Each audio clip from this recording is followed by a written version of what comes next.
গ্রামবাসী, কে কোনে আছেন? গ্রামবাসী, গ্রামবাসী, ওরে আল্লাহ!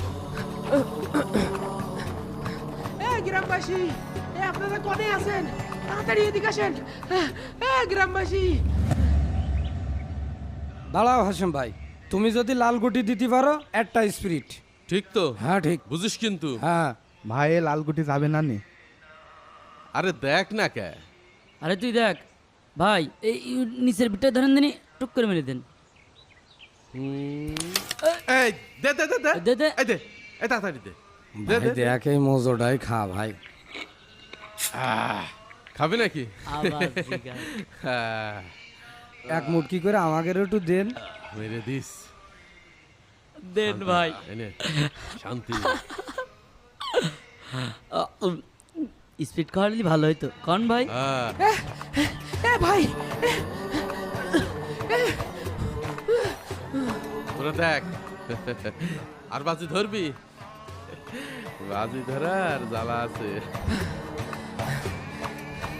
হাসেম ভাই, মুক্তার ভাই, সবাই একটু এদিকে আসেন, এদিকে আসেন। এই ইমাম সাহেবের কি হলো রে? চলেন দিন। চলেন তো ভাই। কি হয়েছে? আপনি আম্মা হাপা হাপা কনতে আসছেন? ভাই শোনেন, ইসলামপুরীর উপরে এক বিরাট বড় বিপদ নেমে আসছে। বিপদ? আর ইমাম সাহেব আপনার মুখ দেখে শুকনো শুকনো লাগছে কে? আমার ছাগলটার আবার কিছু হইল নাকি?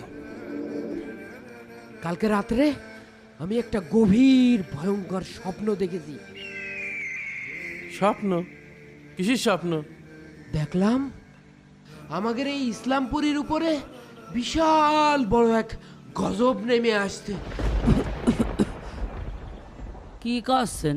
কিসের গজব? স্বপ্নে কি দেখেছেন? আমরা গ্রামের সব মানুষ বললে বেঁচে যাচ্ছি। ঠাট্টা করেন না, আমার কথা শুনে কি আপনাকে ঠাট্টা মনে হচ্ছে? আমি স্বপ্নে দেখলাম কেউ যদি আল্লাহ ছাড়া অন্য কারুর ইবাদত করে, মানে মানে মানে কি কথাই চাচ্ছেন আপনি? এই গ্রামে যদি কেউ শিরিক করে তাহলে ভয়ঙ্কর কিছু হতে পারে। শিরিক? শিরিক আবার এই গ্রামে কিটা করবে? আল্লাহ আমাদের এসব বিপদ আপদে রক্ষা করুক। নাউজুবিল্লাহ, এমন কথা তো ভাবাও পাপ। আমরা এক আল্লাহ ছাড়া কার ইবাদত করি? ভাই